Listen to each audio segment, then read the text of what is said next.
So, welcome back to lectures on engineering mathematics 2, and this is lecture number 24 on determination of roots of algebraic and transcendental equations.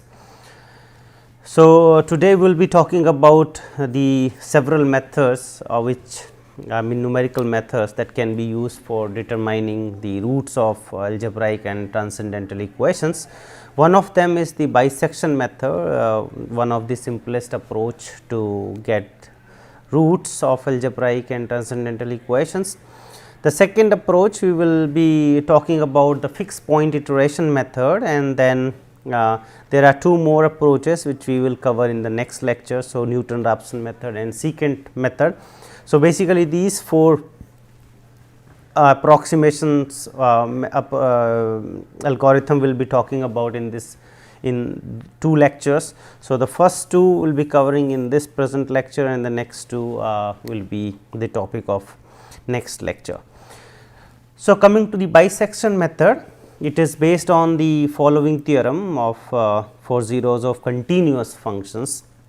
What is this theorem? That given a continuous function f from this a b to r, such that f a f b is less than 0. So, the product of the value of the function at a and f at b is negative, and that indicates that. So, for instance, this is a and this is b. So, one for example is positive and another way it is negative, or it can be negative at a and then it can be positive at b. So, that the product is always negative. So, one of them is positive and the other one is negative, then only this is possible.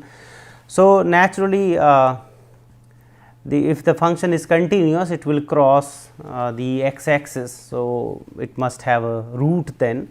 So, that is the principle behind this bisection method, which we will be exploring a bit more in this lecture. So, there exists alpha in this interval a b, somewhere in between a and b. So, that f alpha is 0. So, this is exactly the point alpha where this graph of f meets x axis. So, based on this principle, we will develop an algorithm to find zeros of a continuous function, and the outline of the algorithm is as follows, that we choose the interval I naught, that is the whole interval a b, which makes sure that there is a root between between the points a and b, or in the interval a b. So, we are calling this, let us say I naught, this interval a b, which has this property or which ensures that there is a root in between a and b. The bisection method generates a sequence of the subintervals, that means we are calling it I k. So, k greater than equal to 0 or greater than equal to 1. So, I naught is already defined. So, we can go with let us say I 1 also there. So, a naught a 1 b 1 and a 2 b 2. So, we will go for the sequence of subinterval, and what will be the property of these subintervals, that the subinterval here will be the subset of the earlier one. For example, I 1 will be the subset of this I 0, and I 2 will be the subset of I 1, and so on. So, basically we are narrowing down the interval, subsequent interval, and what is the property of these intervals? So, these end points, again every time this property is fulfilled, that f a k b k f b k is less than 0. That means, while narrowing down the interval, we are making sure that the root lies in this new interval. So, this process of narrowing down the interval will lead to the root at the end, or in the case when this k approaches to infinity, that we will also show that this process will lead to the determination of the root, or every time we are narrowing down the interval, that means we are getting a better approximation for the root, because this condition makes sure that the root lies between this end points of the new interval. Well, so just a pseudo code which can help immediately to code or the write a program in the computer. So, what we will do, we will set a naught b naught as the given interval a b, which has the property that f a f b is less than 0, and then we will take the middle point. This is what the bisection, the name is also coming. So, we are bisecting the given interval into two equal parts by taking this as x naught, which is the middle point of the two end points, and then the algorithm will go as follows. So, now we will check for k greater than equal to 0. So, let us say k is 0. So, we will check whether a 0 or x 0 is negative. If this is the case, that means we have, for example, this was a and b, which we are denoting as a naught and b naught also, and then middle point we are calling it as x naught, and then we are checking whether this f. So, the function value here and function value there, they have this property that the product is negative. That means the root is somewhere in between this interval, and if this is the case, we will set now the new interval as the left point of the new interval, again a, because our interval is this one now, because we know that the root lies in this interval, and the other end of this new interval will be x naught. So, this b k plus 1 will become x k. If this is not the case, then f x k into f b k will be negative. One of them will be negative because there is a root in between. So, either it will be there or it will be between x k and b k. So, if it is between x k and b k, we will set our interval accordingly. Now, the left point we will take x k and the right point we will take b k. So, our new interval is set now, and then we will go for the middle point again as x k plus 1, and then we will move for iterate for this k to get these sequence of these x k's, which are actually the approximation of the root. And from the algorithm, it is clear that as we move further, the x k will be a better approximation certainly.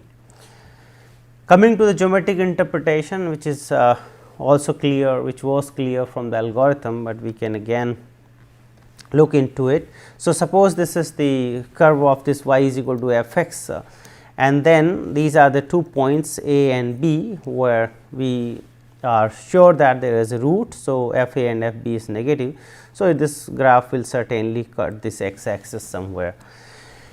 This is the interval I naught in our notation, and then we go with the middle point. So, that is x naught, and what do we see, that there are two intervals now. One is this side here from a to x naught, other one is here from x naught to b.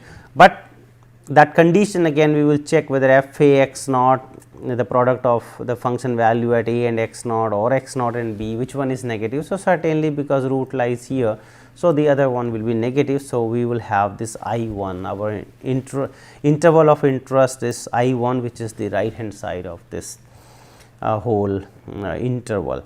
And now, so this is again we will take the middle point. Suppose this is x 1, and then again with the criteria of checking where the root lies, and it will lie obviously in this left interval now. So, the root will lie here, and therefore, the I 2 will become this interval from here to here.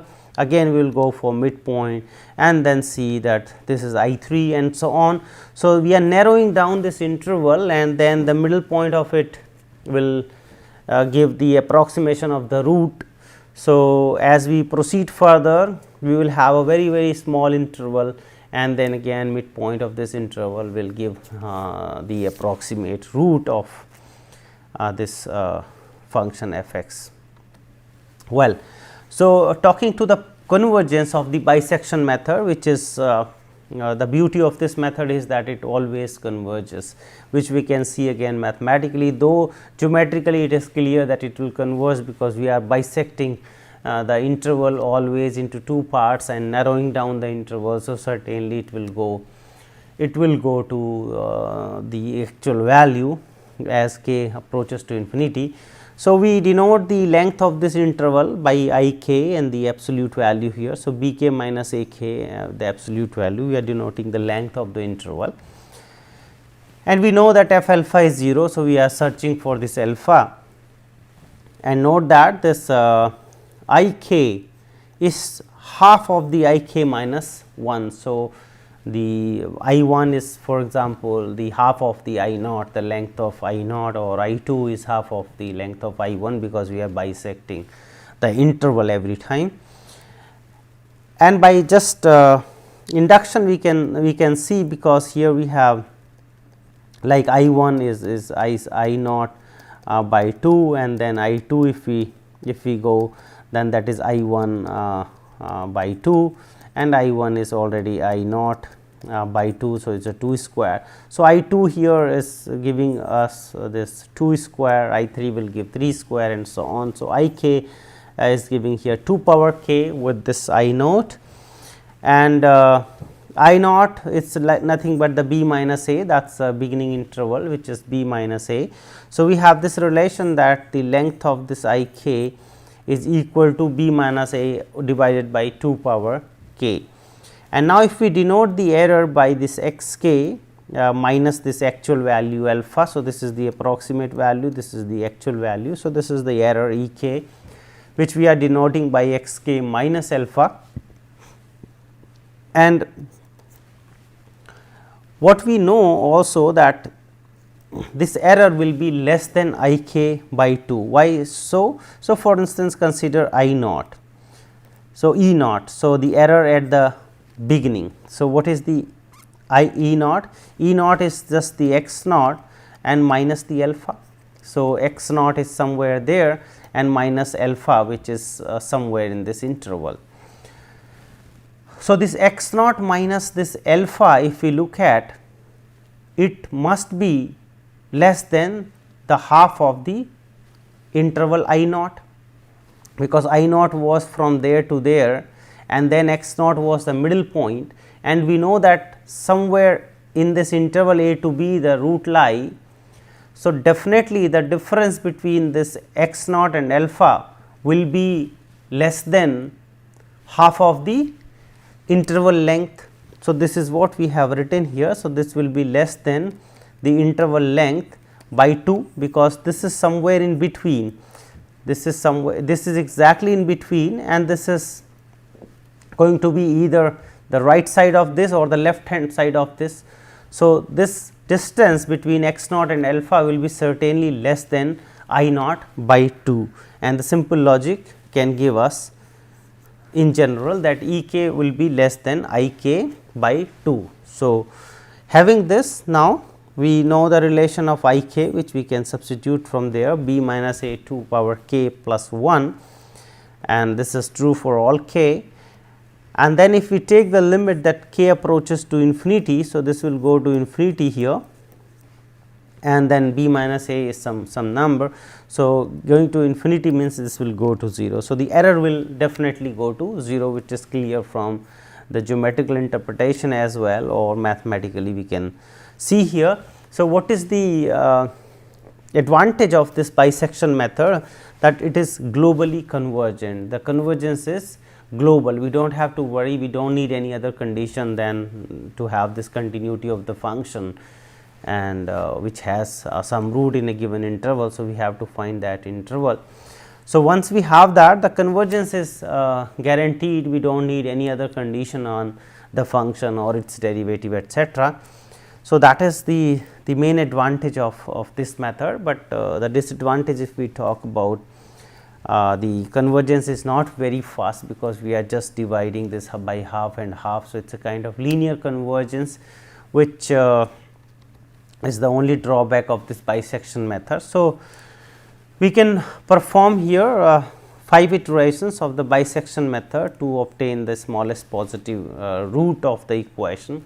So, first we have to realize the interval where this root lies, and that is another difficulty which always we have in all kind of iterative method, that we have to choose some initial guess. So, here the initial guess is the interval we have to find, and if we take actually the actual root, because in this case we can find out. So, there are 3 roots here, the smallest is actually 0.201 close to this 0, other 2 are 2 and then minus 2.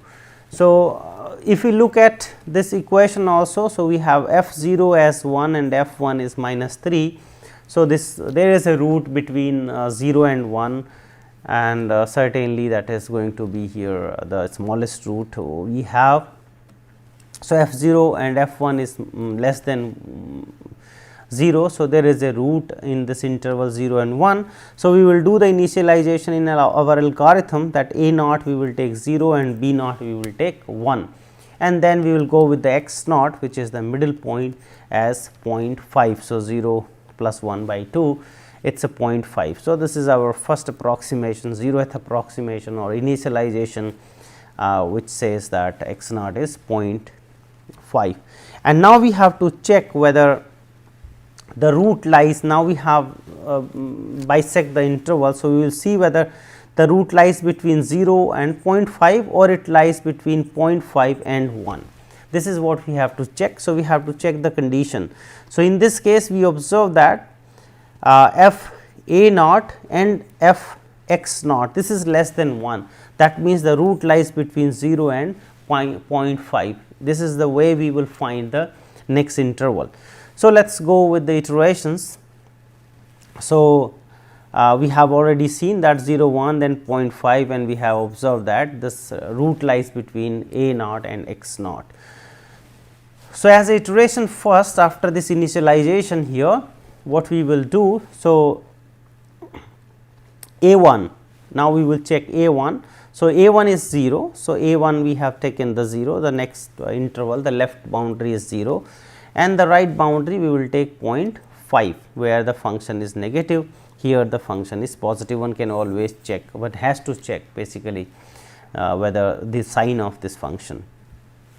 Then we will go with the middle point of the 2 here, a k b k, this is the middle point x k. Here again we have to check the function value, whether it is positive and negative. So, it is coming as negative in this case. So, what we observe here, it is positive, here it is negative. So, the root lies between exactly this interval 0 and 0.25. So, we will set, then this is our interval and 0.25 will be our interval, and then we will take the middle point here 0.125 and check again the sign of the f is positive there. So, here it is positive, here it is positive. So, there is no root between this. We will have a root now in this interval, f positive, f negative. So, our interval will become now 0.125 and 0.25.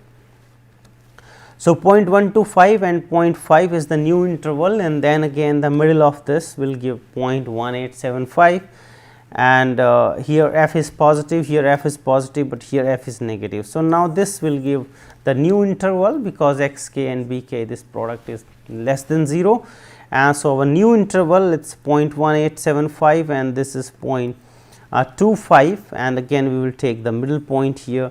So, we have the new value 0.21875 and f is negative there.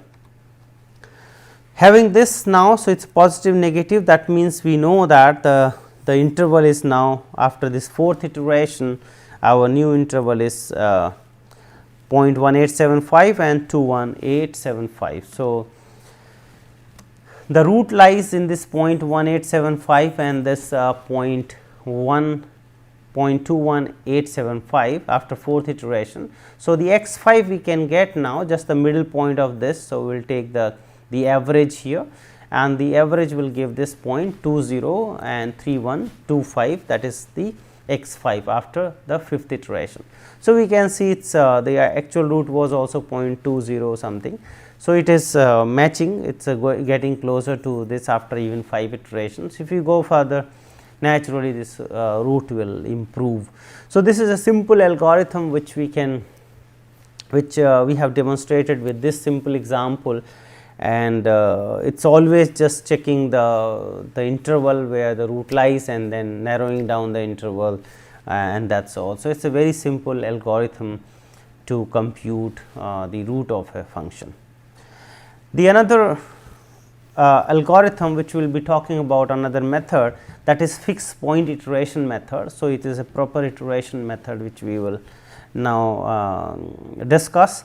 So, the idea of general, indeed a general iteration method lies on this principle that if we rewrite the given function f x equal to 0 in this form, that x is equal to g x. So, we will rewrite our f x equal to 0 equation into this form, x is equal to g x. We will bring x one side, everything else we can take to the right hand side. So, that we have this form x is equal to g x, and once we have this form x is equal to g x, we can set up the iteration, because finding x from here, x from this f x equal to 0, that is the root, we have already written as x is equal to some other function g x.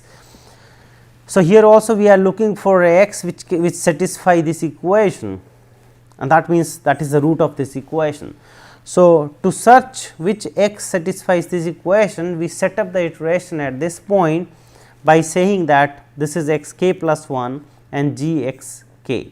So, we will choose the starting value, approximate value, here let us say x 0, compute g x 0, we will call it as x 1, then x 1 will go here, then we will call x 2, x 3 and so on. This will be a sequence of the approximations, and we will show that such a sequence under some condition converges to the actual root, not always as in the bisection method. So, the convergence will naturally depend on that how we rewrite this f x equal to 0 to x is equal to g x, that is what the convergence actually depends.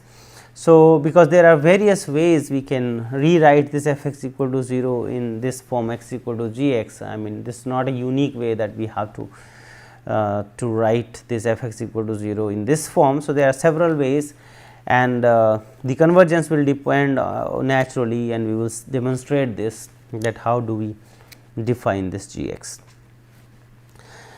Why this fixed point name has come for this method, because the point this x star is called fixed point of function g if we have x star is equal to g x. So, a function is given, for example, g x is given, and a point x star is called the fixed point of this if we have this property that x star is nothing but g x star. So, based on this, because we are looking here for this fixed point of this g x, we are calling this a fixed point iteration method. So, having this f x equal to 0, we rewrite into x is equal to g x, and there could be several forms, it is not unique. For instance, we can take g x x minus f x. So, what we have now here, for instance, x is equal to x minus f x. If we have taken this, x x gets cancelled, and again we will get f x equal to 0. So, this is the function, one of the functions g x we can always choose as x minus f x, and this is nothing but this is equivalent to saying that f x equal to, so x is equal to g x here will give exactly f x equal to 0. So, this is one of the function which we can work with. Another one we can say x plus 2 f x. So, there are various ways to define this. Here we have like x is equal to g x. So, x plus 2 f x, again x x gets cancelled, and then we will get again f x equal to 0. So, several ways, not only 2, we can have 3, 4, 5, whatever.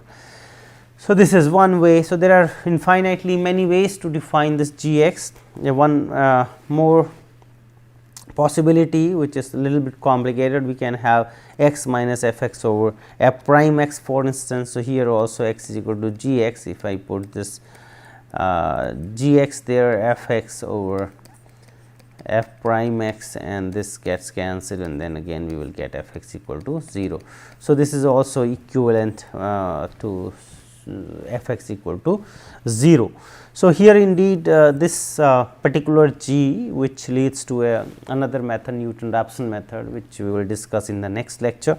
So, what we have seen here, that there could be infinitely many possibilities for defining g x. Now, we will be talking about that which g we should choose, so that the convergence is guaranteed, and this is what we have here, the sufficient condition for convergence. So, if this g x is continuous, that is a very natural condition we have here in some interval this a to b, and that contains the root. So, we have an interval where the function is continuous, and we are sure that this interval contains the root, and then we have, if we have this g prime, the derivative of g, the absolute value of the derivative of g less than equal to rho, and it is less than 1 in this interval. So, in the interval a b, if we have this condition that the derivative is strictly less than 1, then for any choice we take, any initial choice we take in this interval a b, the sequence x k. So, we are getting x 1, x 2, x 3 and so on, and this sequence will converge to the root. This is what we will observe now. So, going to the sketch of the proof. So, we consider this error here x k plus 1 minus this x k x star is the actual fixed point. So, the root of this equation f x equal to 0. So, x k plus 1 minus x k plus 1, from the algorithm we have g x k, and minus this x star is equal to basically g x star. This is because this is the fixed point. So, having this, what we apply the mean value theorem here, g x k minus g x star. By mean value theorem we can write g prime. So, there is a point between this x k and x star. So, that we have g prime at xi and x k minus x star. So, that is the mean value theorem which we usually write like f b minus f a over this b minus a, and there is a point here xi. So, this fixed point, this mean value theorem we have applied there. So, this xi lies between somewhere in this point x star and x k, and this is the mean value theorem. So, now we know that g prime, the derivative is less than rho in the whole interval a b. So, wherever we are here. So, this g prime is less than equal to rho, and using this there. So, x k, this error is less than rho into x k minus x star, and again we can do this by induction, that it is a rho 2 and then here k minus 1 will come, and then rho 3 and so on. So, we have this relation that this error here at k plus 1th step is less than the rho power k plus 1 and the error at the beginning x naught minus x star. Having this, it is clear, since rho is less than 1, that is the condition we should have, that the derivative is less than 1. So, this rho k, this will go to 0 because rho is less than 1, and this error here as k approaches to infinity will go to 0. So, that is the proof here we have. So, what is the condition? That this g prime should be less than 1 in the interval which contains the root and the initial guess. Coming to the geometrical interpretation of this. So, we have y is equal to x, this line, and we have y is equal to g x, the graph of this curve, and looking at where x is equal to g x. So, this is the point here. So, it is the root actually alpha which we call, and this is what we are looking for.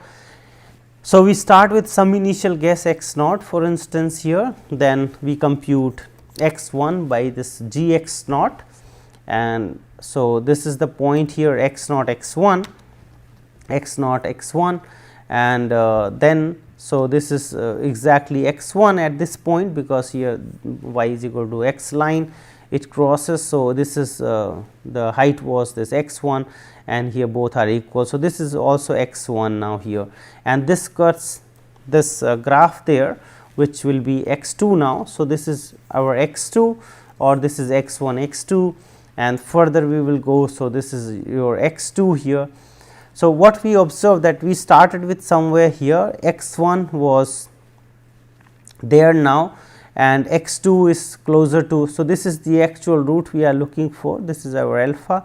So, we are going close to this alpha, and then we have further the x 3 will come, and then we have this x 3 here which is further closer to this point, and then we will continue this and will approach finally to this point. So, this is the idea of this fixed point iteration method. So, we will go with the example here x cube minus 5 x plus 1, the same example which we have considered earlier, and let us compute that root which was 0.20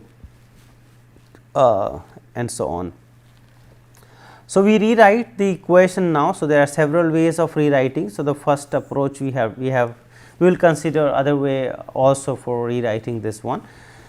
First, we are taking here that we have taken the 5 x is equal to 1 plus x cube, and then x is equal to 1 plus x cube by 5. So, this g we take and then set up the iteration. So, x k plus 1 is equal to this 1 plus x k cube by 5, and note that this g prime which we can compute from there, it is a 3 x square plus 5.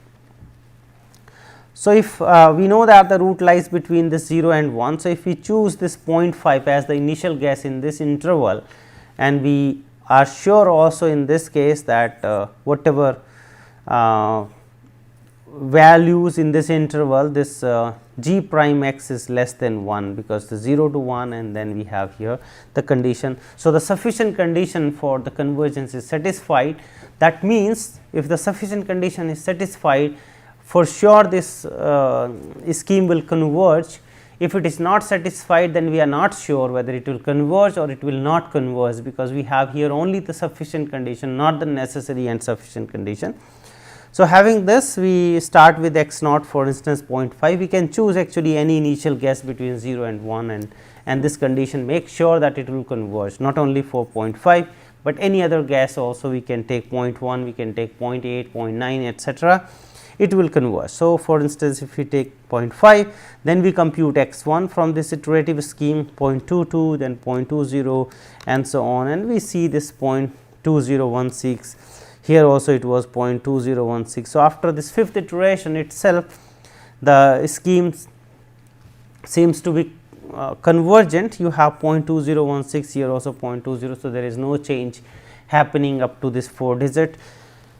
So, this is a very good approximation if 4 digits are considered, 0.2016. What we will also see in the same scheme, for example, if we take initial guess here 2.5. So, having this initial guess 2.5, that means our interval which contains the root which was 0.20. So, up to this 0.25. So, our interval, let us say from 0 to 2.6 or 2.5. So, this interval contains the root, but the problem is now if we check that g prime for this value, this will be greater than 1. So, now this time the convergence is not guaranteed. If we take this initial guess, it may converge, it may not converge. So, if for example, if we compute x 1 here, x 2, x 3 and x 4 itself is telling that it is going somewhere else, 10 raised to the power 5, a very large number. So, it is not converging in this case, because our initial guess we have taken 0.25, and in if the interval we consider which contains the initial guess as well as the root, that means it is a 0.2 to like 2.6 something. If we consider this interval, there are points here where f g prime is not satisfying that sufficient condition. So, here we were not sure actually whether it will converge or it will not converge, but actual computation shows that it actually does not converge. The iterations are diverging towards plus infinity. So, what we have seen now, just a remark that g prime was 3 x square by 2 in both the cases.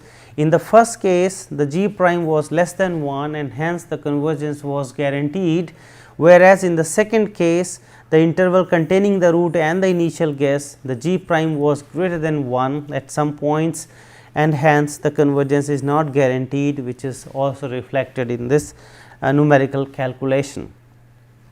What we do now, if we rewrite the equation, for example, in this way, that x is equal to minus 1 over x square minus 5. So, there are several ways of rewriting this, this is one of them. And now, if we take the same initial guess 2.5 and we check now that it is converging to this root. So, by just rewriting the equations, the same initial condition may converge to the determination of the actual root, And here what we note that G prime is this 2 times this absolute value x square minus 5 whole square, and in this case also the interval containing the roots and the initial guess G prime was greater than 1. So, what is the message? Because this is the sufficient condition that G prime absolute value should be less than 1, then we are sure that the iterations will converge. For example, in this case it is greater than 1, it may converge and it may not converge, and the numerical calculation shows that actually it converges in this case, whereas just in the before case 2 what we have seen that G prime was greater than 1 and the sequence does not converge. So, these are the sufficient conditions. So, if we have that condition fulfilled, then we are sure that it will converge. If it is not, then it may converge, like in case 3, it may not converge like in case 2.